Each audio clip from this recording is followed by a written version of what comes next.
And the new Unified Cruiserweight Champion of the World, David, the Mexican Monster Benavides. Yes mga amigo, sa loob lamang po ng 6 na rounds ay tinapos ni Benavides si Gilberto Zurdo Ramirez upang agawin ng WBA at WBO title nito at maging ganap na 3-Division World Champion. Pero ano nga ba naging tema ng laban?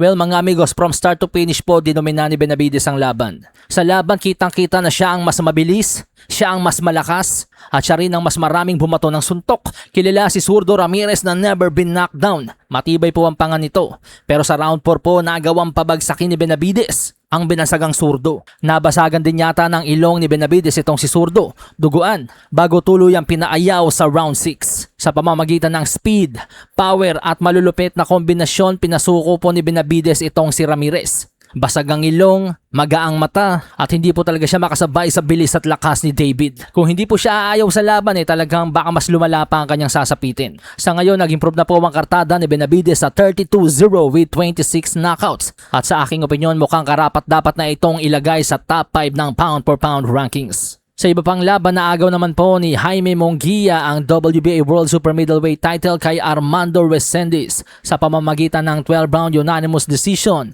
sa score na 117-111, 119-109 at 120-108. Ang stablemate ni Munguia na si Saul Canelo Alvarez ay nanonood nga po ringside at hindi nga po napigilan ng tuwa nang mapagwagyan ni Munguia ang titulo at ito ay umakyat sa ring upang i-congratulate si Munguia.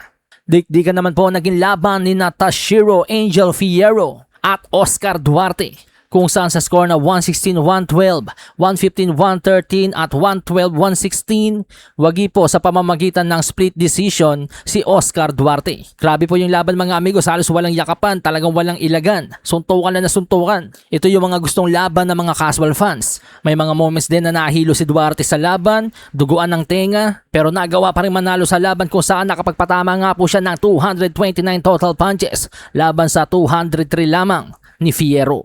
Malasahin ang baraha, patunayan mo sa'kin ha. Sino man ang mabunot na kalaban, di ka tatakbo ha. Sa bayan ko sa bayan, papalag ako para sa bayan.